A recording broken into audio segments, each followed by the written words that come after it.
Ladies and gentlemen, good day and welcome to the SP Apparels Q1 FY2024 earnings conference call hosted by Elara Securities Private Limited.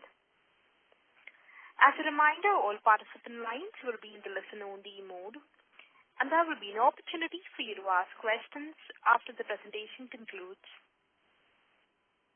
Should you need assistance during the conference call, please signal an operator by pressing star then 0 on your touchtone phone.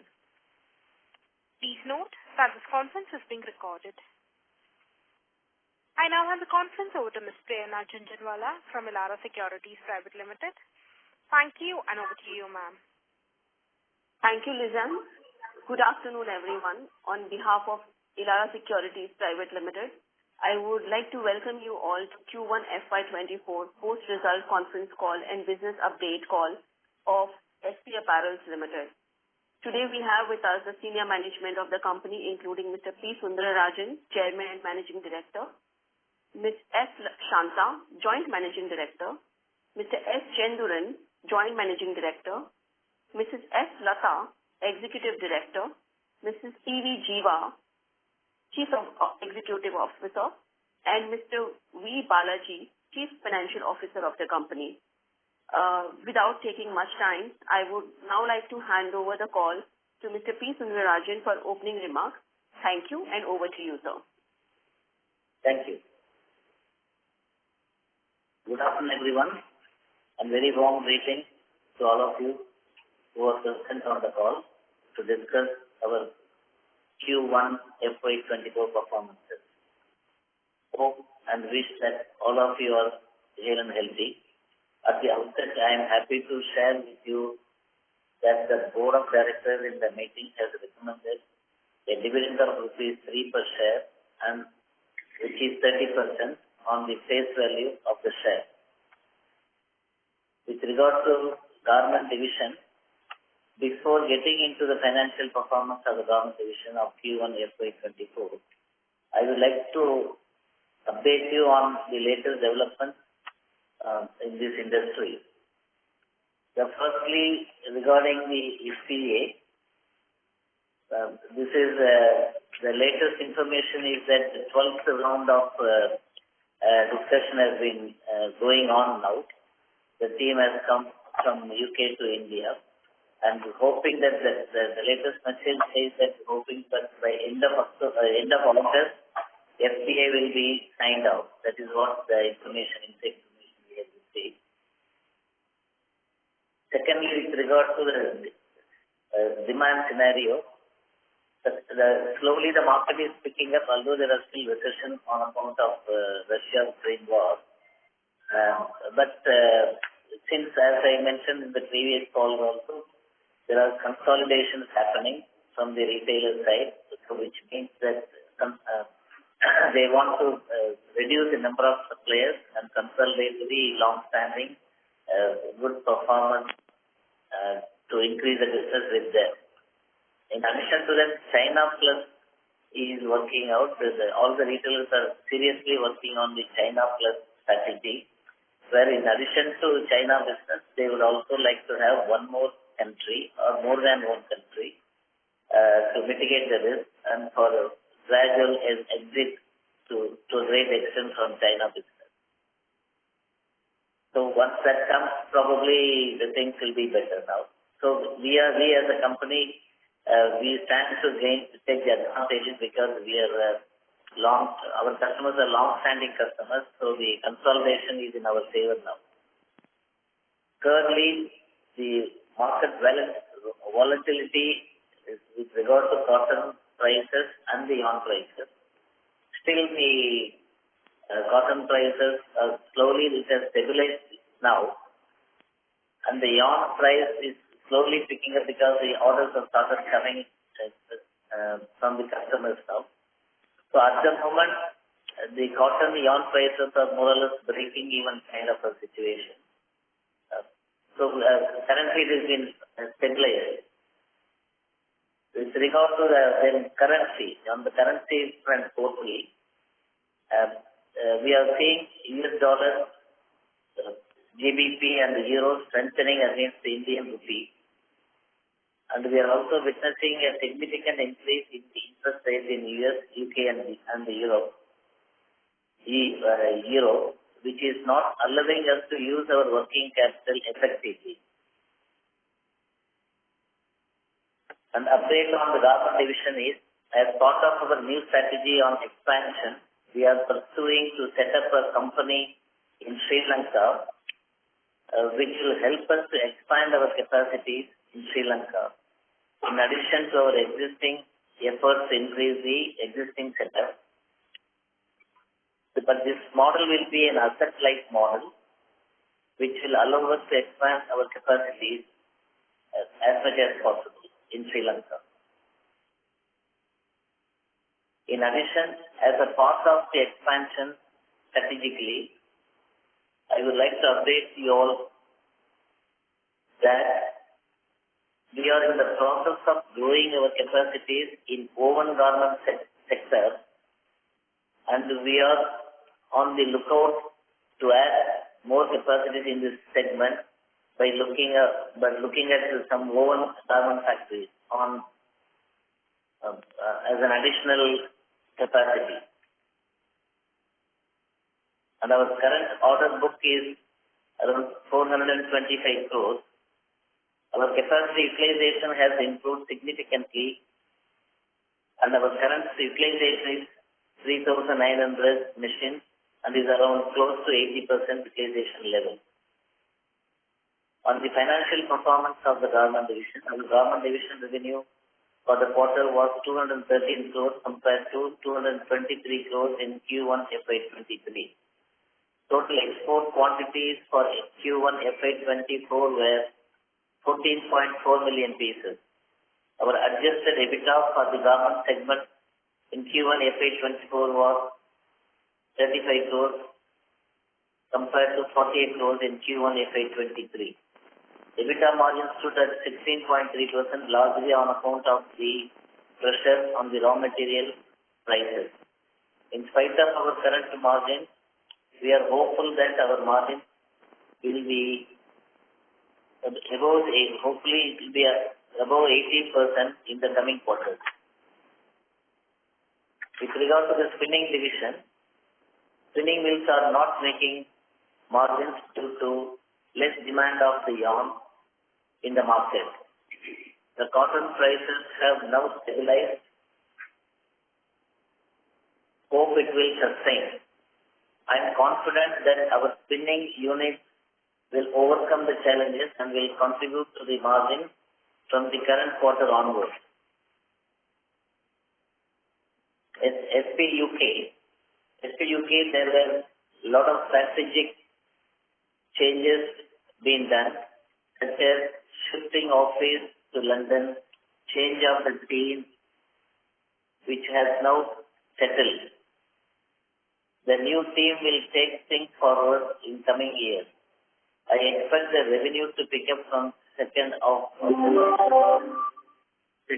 the financial year and should do well going forward.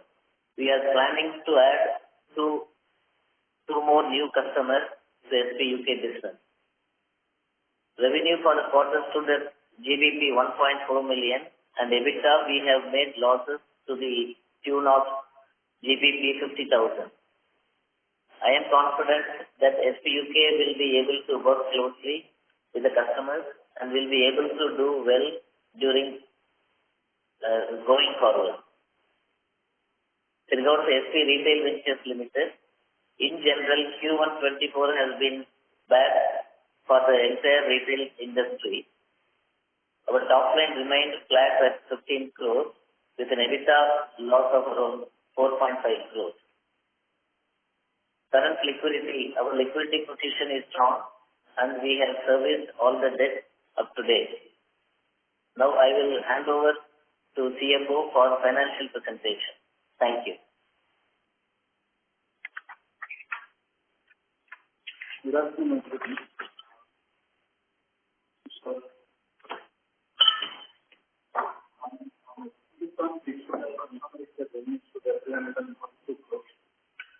Sorry to interrupt, sir. We are unable to hear you clearly.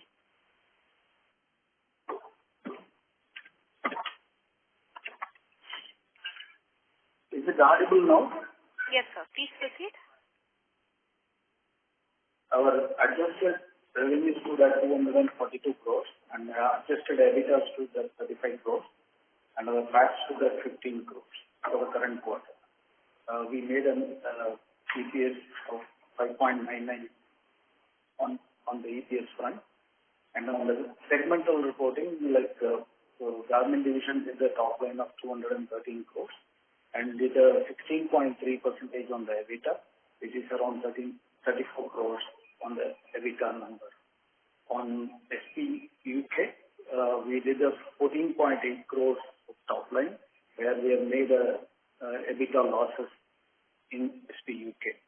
On the SP Retail Ventures, we have done 15 crores of top line with the 4.5 crores of EBITDA losses. On the debt front, our gross debt stood at 191 crores and our net debt is 120 crores for the current quarter. We have utilized our working capital purely because there is a change in the interest rates in UK and US where the interest has gone up. So our working capital has increased. Other information is available in the presentation, and we can get into the question and answer.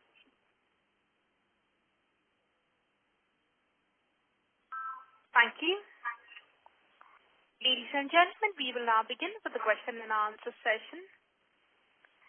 Anyone wishing to ask a question may please press star and 1 on your touchtone telephone. If you wish to remove yourself from the question queue, you may press star and 2. Participants are requested to use handsets while asking a question. Ladies and gentlemen, we will wait for a moment while the question queue assembles.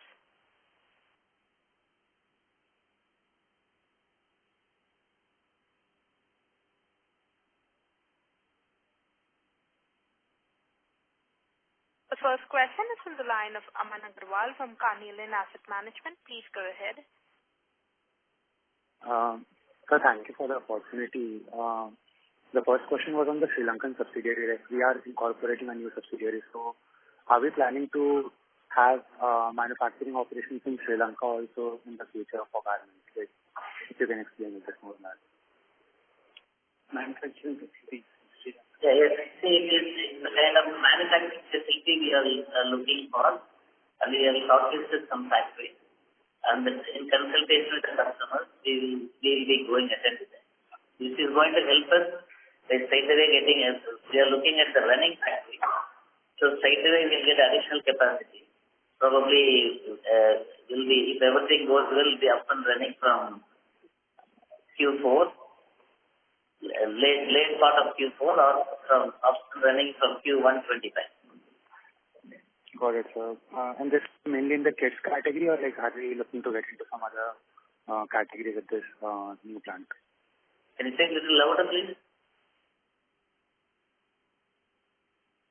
Aman, your question needs to be louder, please.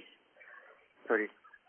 Just wanted to understand, will this be in the kids category, which we are predominantly present in, or like, are we looking to get into any new category with this acquisition in the Sri Lanka area? I am not able to. We are not able. I'll get back in the queue. Even the product, new category. No, it is still, we are already into JSC products and woven.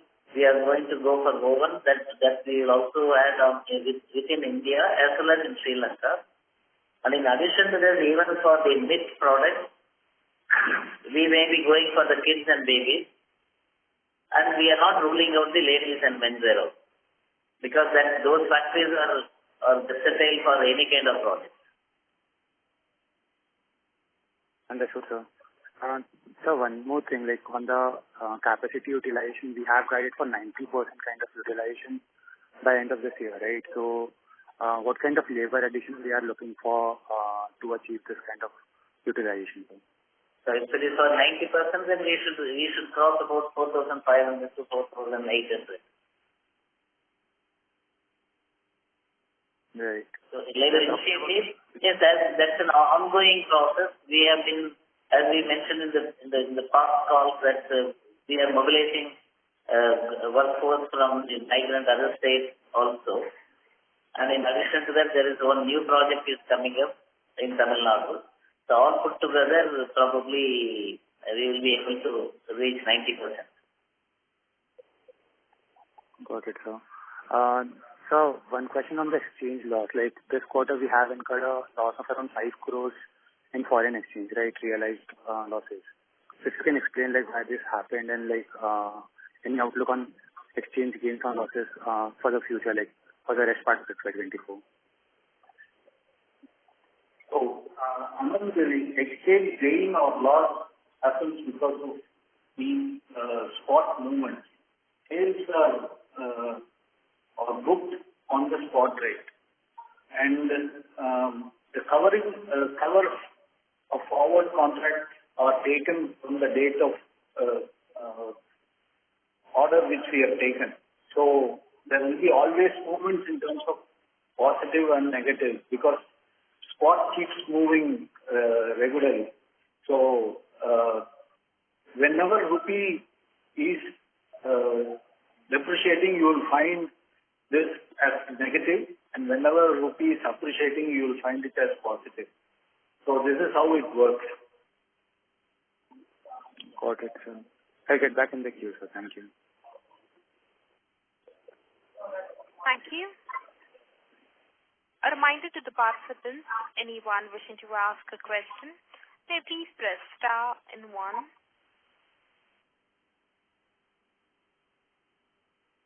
The next question is from the line of Surya Narayan from Sunidhi Securities. Please go ahead.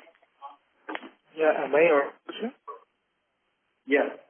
Yeah, sir, thank you for giving me the opportunity. So just to understand the Sri Lankan operation, so what is the labor arbitrage vis-a-vis Tamil Nadu? Why? Sorry? What is the labor differential or the arbitrage versus India versus Sri Lanka? See, in India, this has been always a challenge, but we are able to go there. But this is, Sri Lanka, the orders are less because the factories are idle for want of orders. And this is the right time that we get into Sri Lanka manufacturing sector when the factories are already running with full workforce. So we have identified some full workforce because getting the workforce in Sri Lanka is not as much challengeable as in India. So we thought we will make use of this opportunity. Okay, so any ballpark figure on the on the budget side?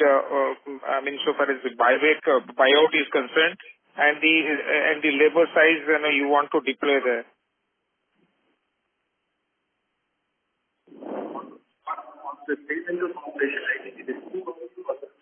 Sorry to interrupt, sir. We are unable to hear you clearly.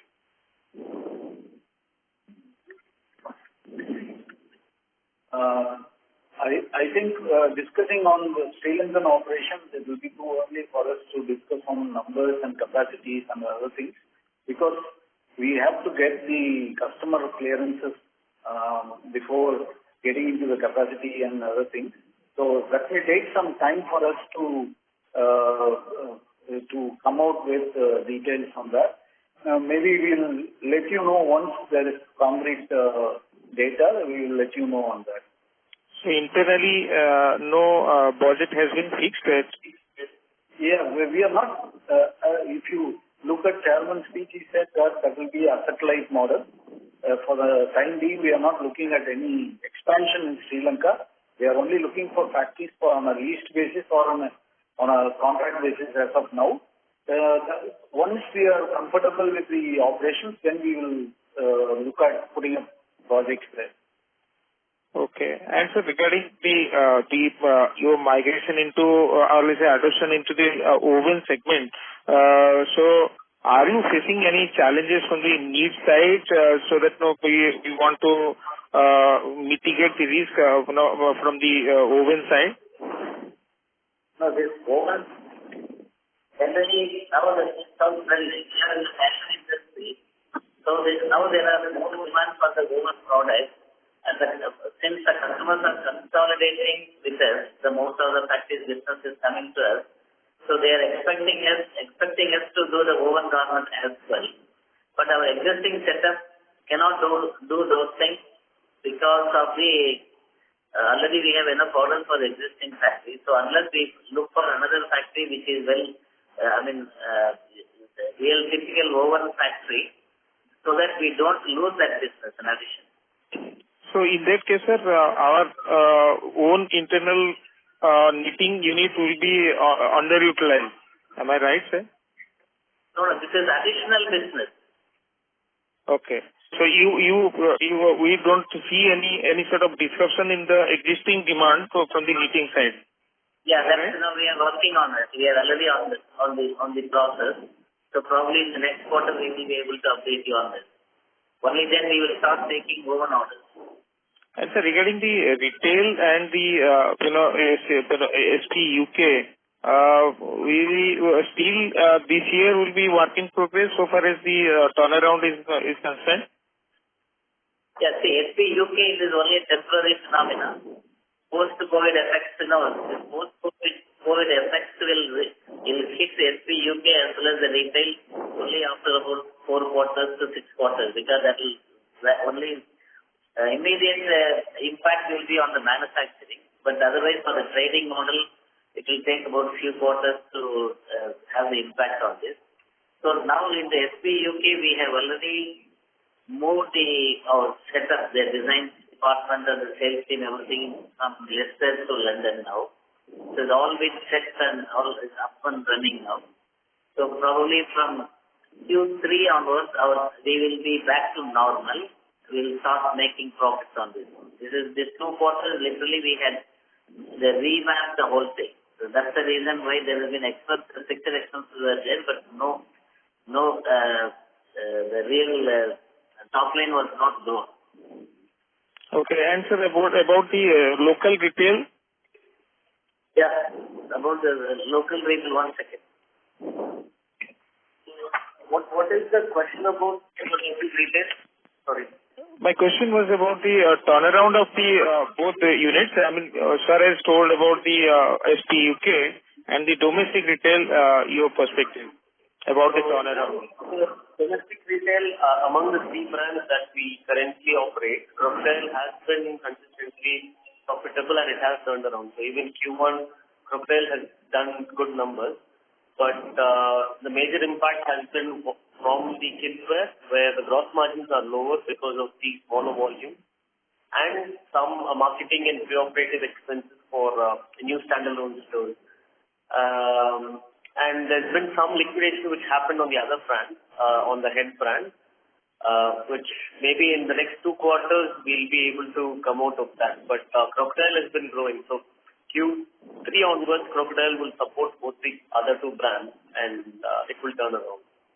But sir, primarily we are a kidswear company. So is it that we are seeing any slowdown in the kidswear segment because Crocodile is into adult segment? So what is the case currently? Okay, can you repeat that question? Sorry, I didn't understand. Yeah, what I'm saying is that primarily we are kidswear company and Crocodile is a adult wear company. So is it that slowdown is happening in the kidswear at the moment? Because we feel that the kidswear should be having a secular growth, but that is not panning out. What you are saying, or you are facing competition? Okay. I think your export and the domestic. There's got nothing to do with the export division. Retail is a separate business model.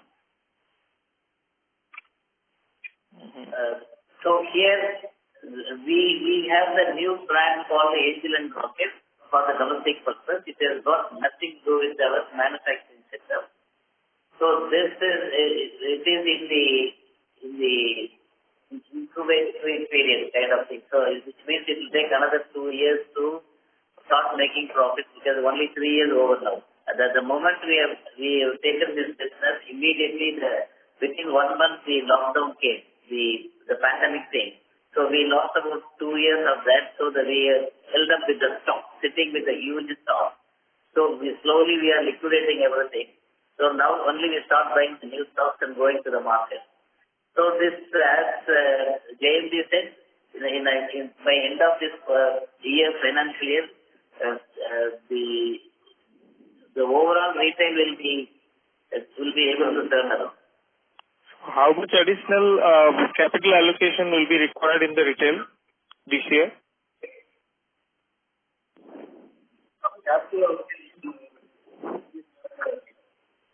We have guidance in banks for retail, so I think they will take care of their internal requirements from the working capital.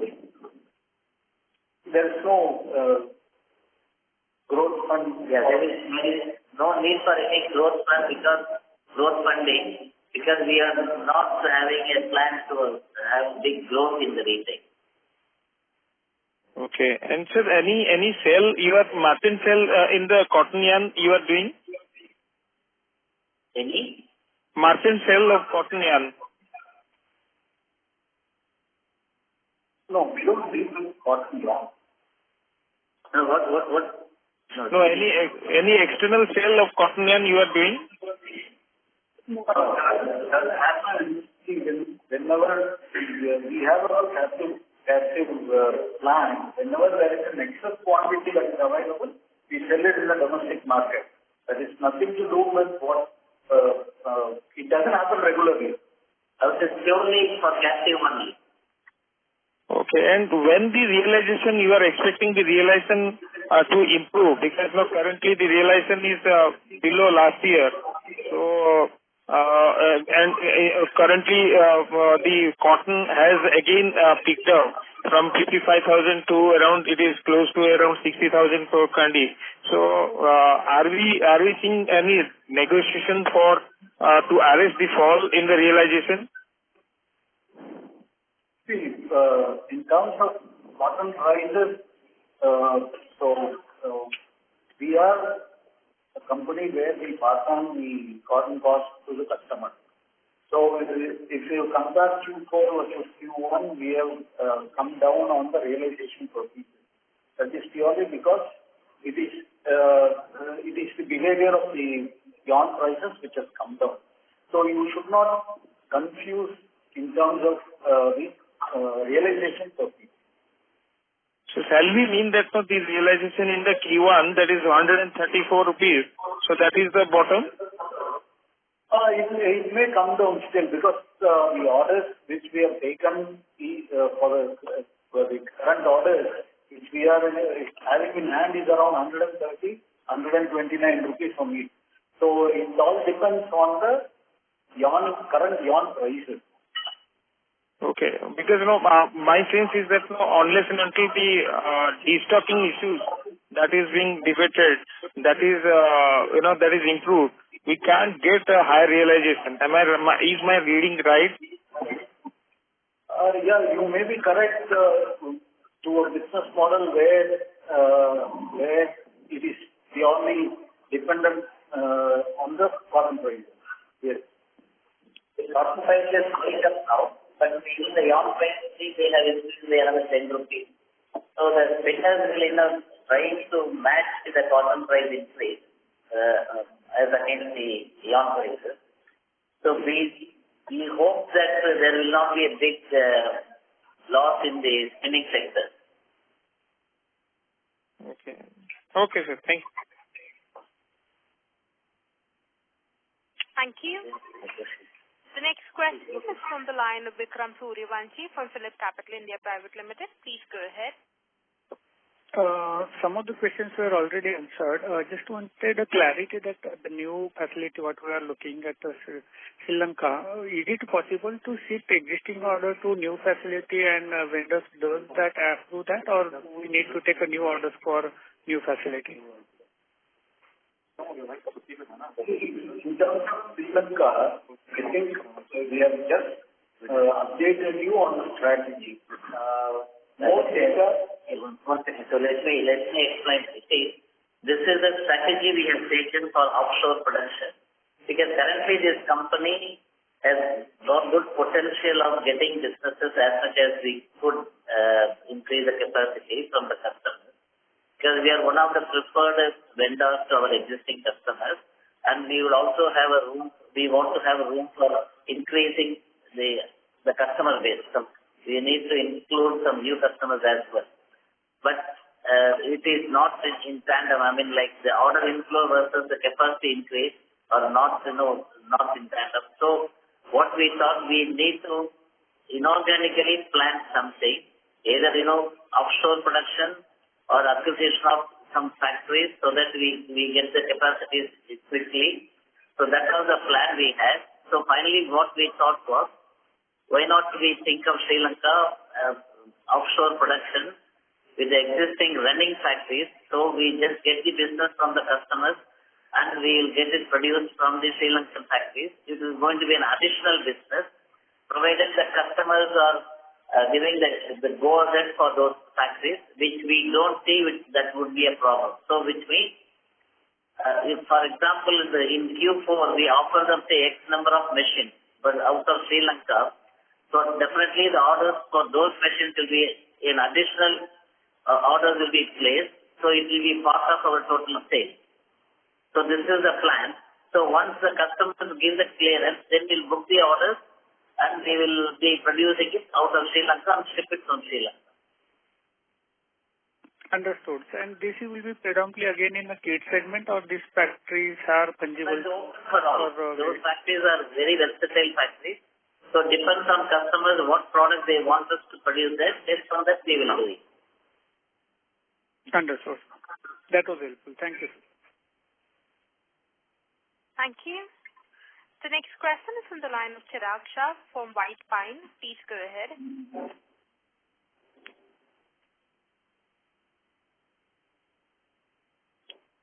Chirag, your line is on the talk mode. Please go ahead. I hope I'm audible. Yes, sir. Please proceed. Yeah. Sir, my first question was with respect to this number of machines that you indicate, 3,900.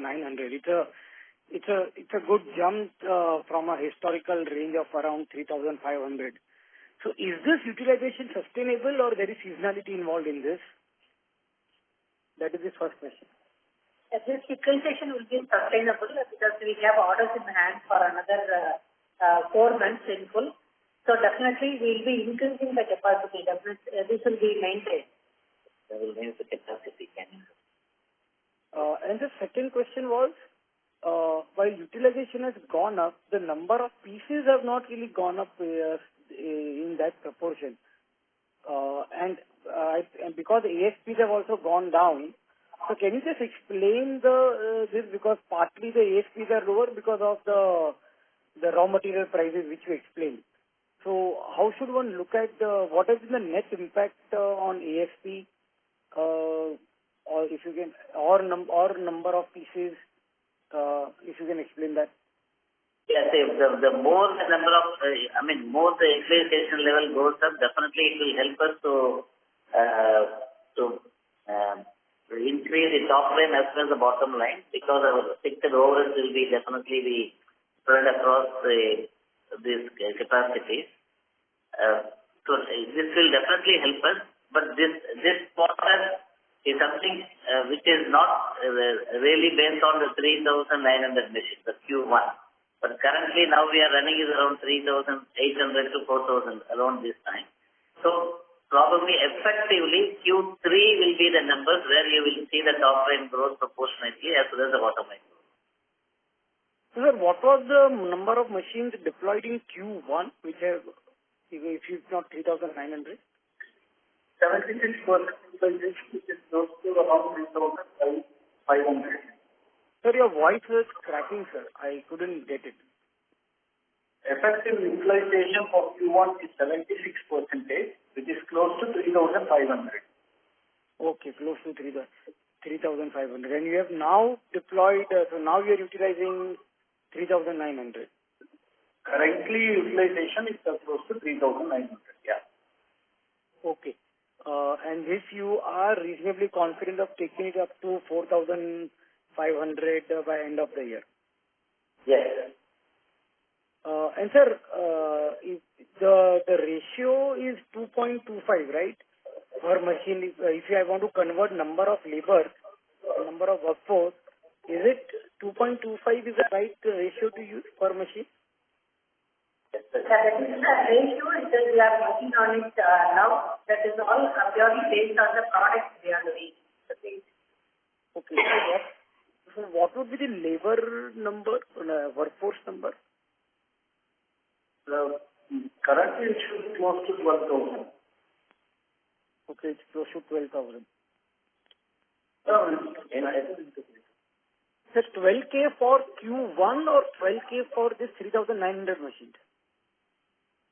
See, we are backward integrated. You have to look at the spinning, processing, the embroidery, knitting, everything put together. So the total number, what I'm saying, is purely fully integrated. So that is the number which you have to look at. Okay. Okay. And this number will go up as you reach 4,500, right? So it will be closer to something like 13,500 kind of a number. Correct. Okay. Sir, second question was, given that you are also adding to capacity of 2,000 odd machines in the new capacity in India, again, going back, why Sri Lanka as an option? You could have chosen to do that kind of work at your new factory also, right, sir? As I told you, we are planning inorganically. See, we are putting up a new project, new factory. Already, the work started, and we are also looking for increasing any possibility of adding the new factory, whichever is running for woven garments. So that is also within India. And the third possibility is offshore production. We are trying to manage all the three. We are trying to take all the three options. That is, one is new project, another one is any association possibilities of the woven garment factory. Third one is offshore production. So this is why, because we have enough capacities and the customers are willing to place more orders. So we cannot simply, try to grow 10%, 15%. When this is the right time, the right opportunity to make an attempt on all the things, because FP is ahead. So there will be a lot of order inflow will be expected, and China plus strategy is also there, and the customers are consolidating. So considering all these things, we are just thinking why we should not suddenly increase the capacity, make a big jump in the capacity, so that we don't miss the opportunity. So, sir, in your broader thought process, this offshoring in Sri Lanka, or either offshoring or a complete buyout kind of an option that you are evaluating, how big this can be in overall scheme of things? It can add 500 machines, or it would be lower than that. It will be like 200. It is a running machine, so that depends on the customer concurrence. We will be straight away going with 300 machines or 500 machines. But it is, we can increase up to 1,000, 2,000 machines, not an issue. But that will happen only over a period of time. Yeah, fair point, sir.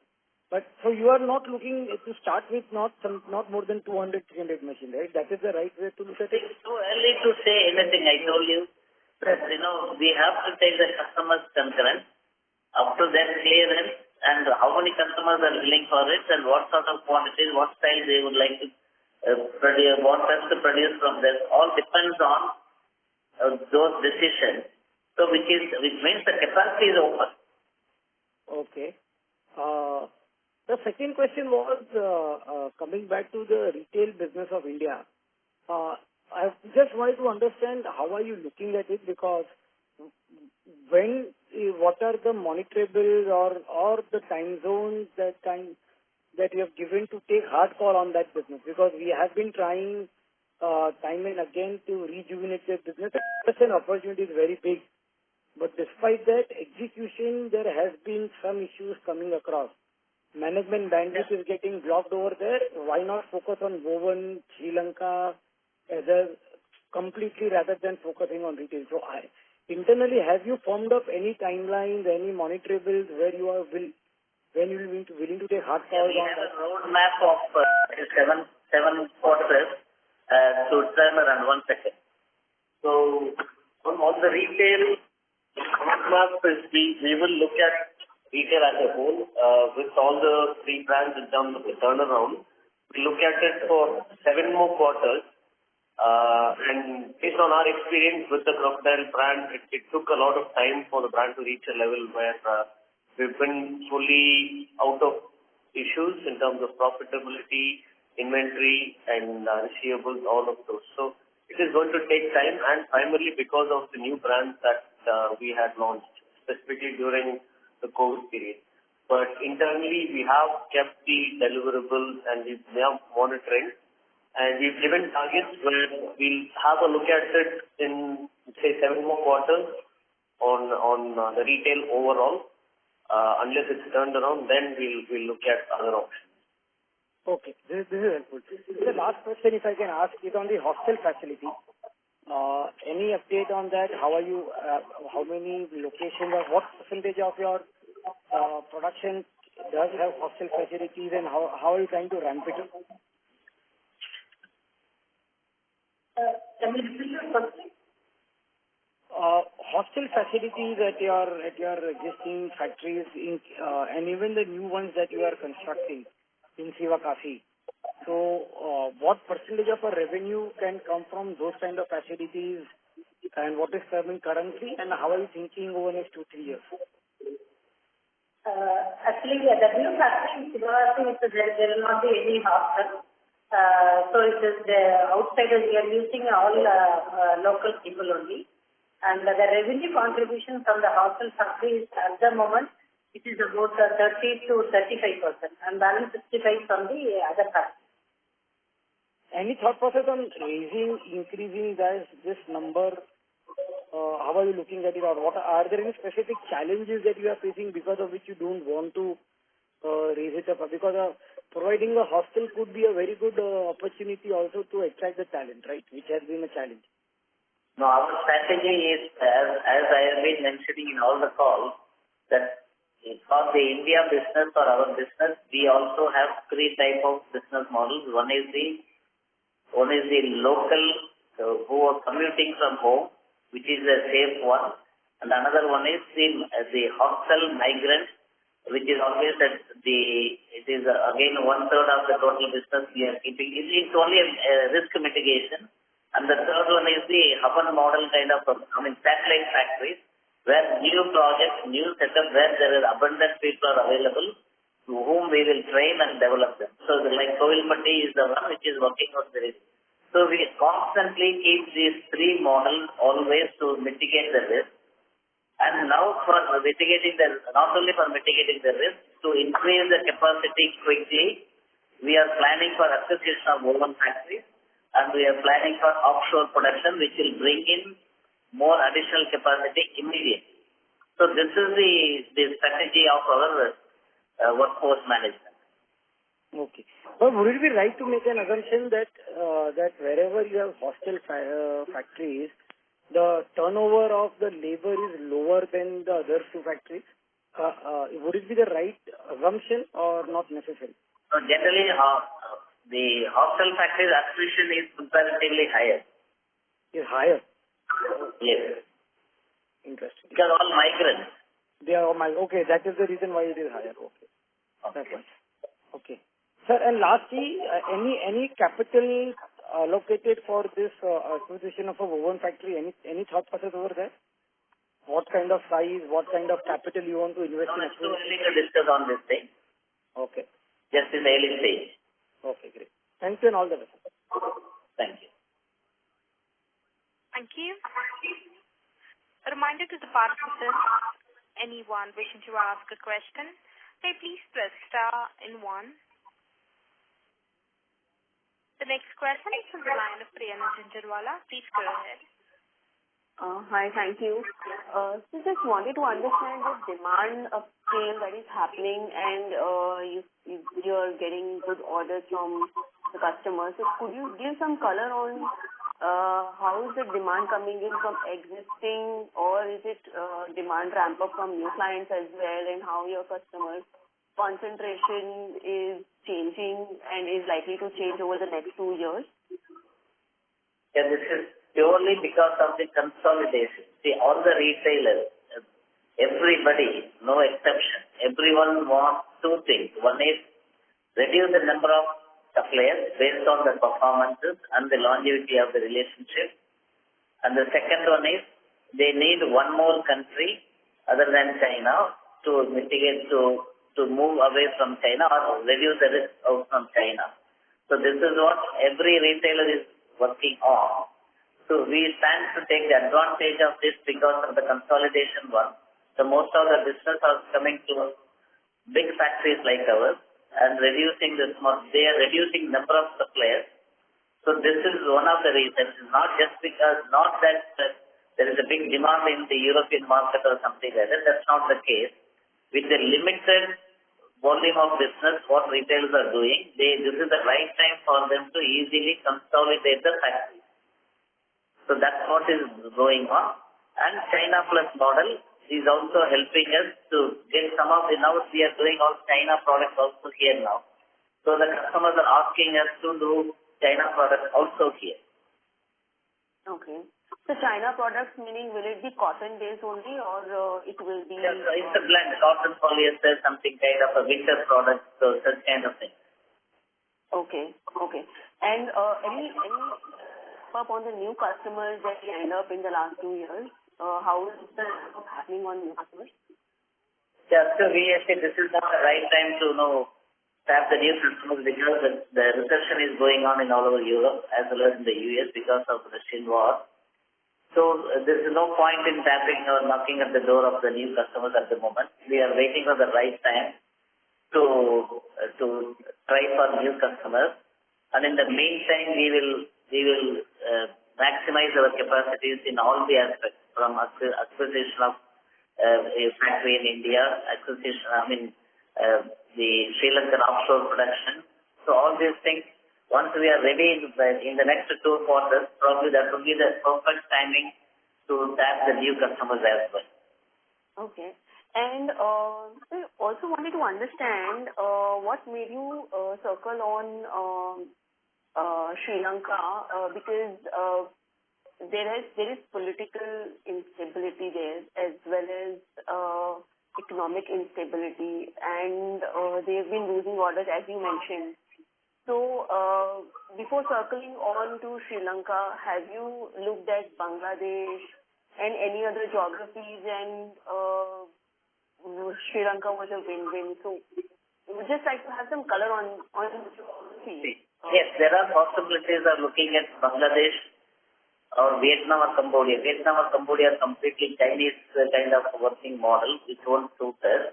And China has been putting up their big factories in Vietnam and Cambodia. That's ruled out.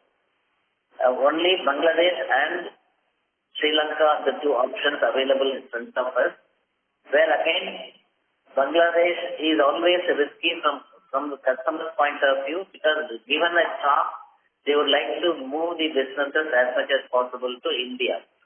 So because still there are compliance issues, fire safety issues, and the workmen unrestness, all these things are happening there. That's one.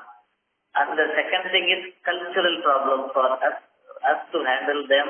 Culturally, there is their way of working, the communication language is a problem for us to take over those factories.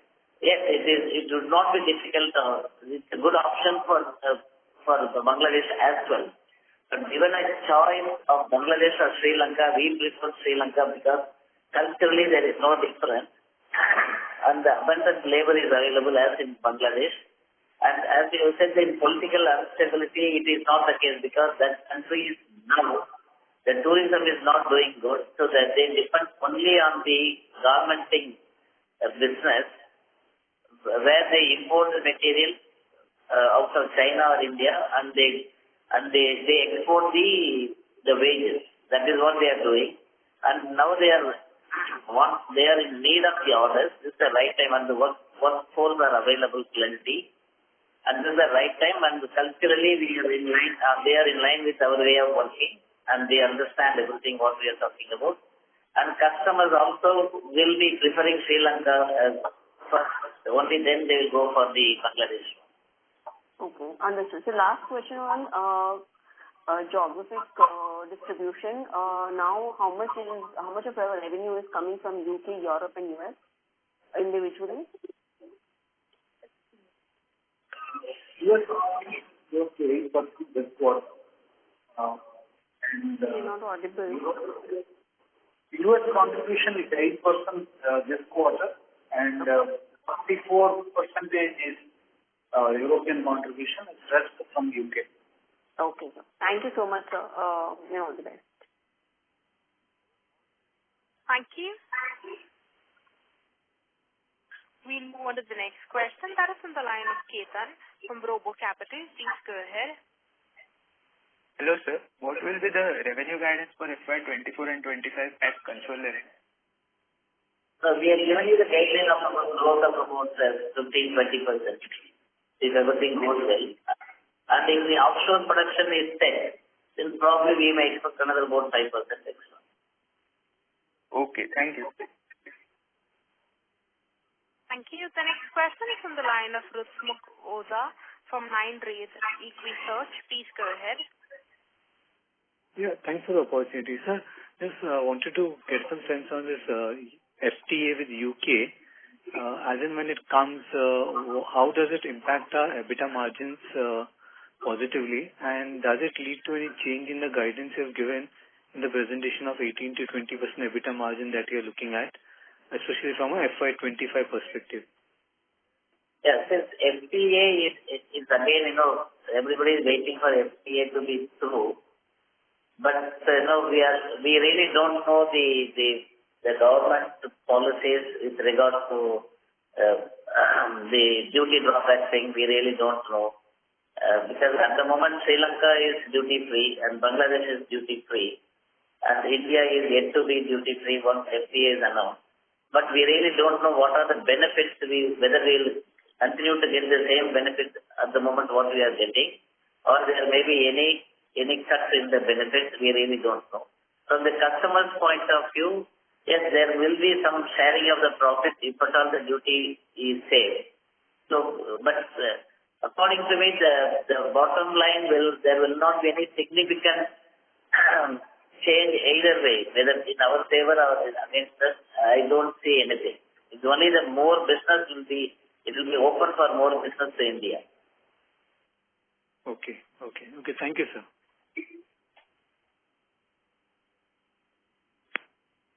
Thank you. Ladies and gentlemen, due to time constraint, that was the last question. I now hand the conference over to the management for the closing comments. Thank you. So, I have been able to answer most of your questions clearly. And if you are not clear, please feel free to call any of us from the management. We will be happy to clarify if at all you have any queries. And thanks for your time, friends. And have a good day. Thank you. Thank you, members of the management team. Ladies and gentlemen, on behalf of Elara Securities Private Limited, that concludes this conference call. We thank you for joining us, and you may now disconnect your line.